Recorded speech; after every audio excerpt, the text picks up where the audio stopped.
Israeli forces have started bombing areas near the city of Tyre after issuing forced displacement orders in all of southern Lebanon. The Israeli army says it was targeting a Hezbollah headquarters without specifying the location. At least 13 people have been killed in the latest attacks, which follows days of heavy bombardment across southern Lebanon. Israel said on Wednesday that all areas south of the Zahrani River are considered combat zones and urged residents to head north. Gideon Levy is a columnist at Haaretz newspaper, joins us live from there. Good to have you with us. So, Gideon, as you might have heard our correspondent there talking about an increase in the presence of Israeli troops in Zotar al-Sharqiyya, one of the areas across the Litani River. How significant a development is that? It is significant because Israel is got a decision to make things worse in southern Lebanon. The Prime Minister declared it just the day before yesterday. Once the war in Iran is blocked and Gaza is not very clear, Israel looks for some place to fight, and Lebanon is the natural candidate, I'm afraid.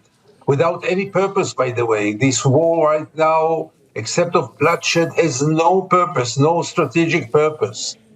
The drones will continue to fly. It will not stop the drones. And other strategic goals are not even mentioned because nobody knows what are we doing there. All right. So I'm going to ask you a little bit about the strategic and political goals here, but is it clear what is the operational military goal here? Are we talking something along the lines of, you might remember Operation Litani back in 1978, just to grab a chunk of southern Lebanon? Are we talking the 1982 crossing of the Litani River when Israeli troops went all the way to Beirut? Do we even know what the military goal, the operational military goal is here? The military goal is right now to try to defend the soldiers who are there and are exposed to the drones without any means to protect themselves. So the main goal right now, the military goal, the tactical goal, is to try to prevent more killings. And we see almost on a daily basis Israeli soldiers, the last one was a female soldier, are killed from the drones without having any answer to this.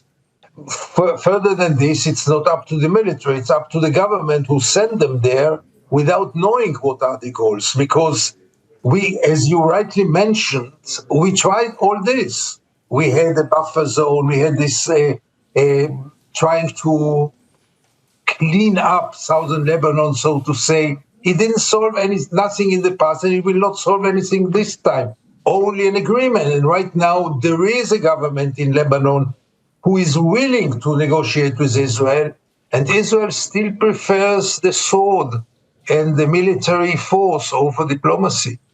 Okay, what are the political calculations and strategic, maybe political goals of this, coming ahead, of course, of what's expected to be elections at the end of the year? First of all, there will be elections, definitely. And I'm not one of those who think that Netanyahu does what he does only because of personal reasons or only because of domestic reasons. But no doubt that those factors are very, very influential. He faces a trial which approaches its end. He faces elections in which all the polls show that he will not be able to create the next government. So he tries what he knows best, to launch another war.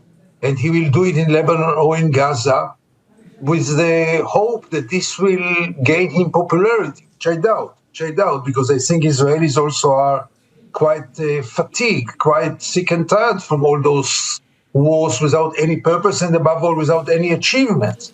But sure, that's a major role in his calculations, is to be in war. To be in war always gives you some kind of popularity in Israel. Thank you so much for sharing your analysis. Gideon Levy from Haaretz newspaper. Thank you.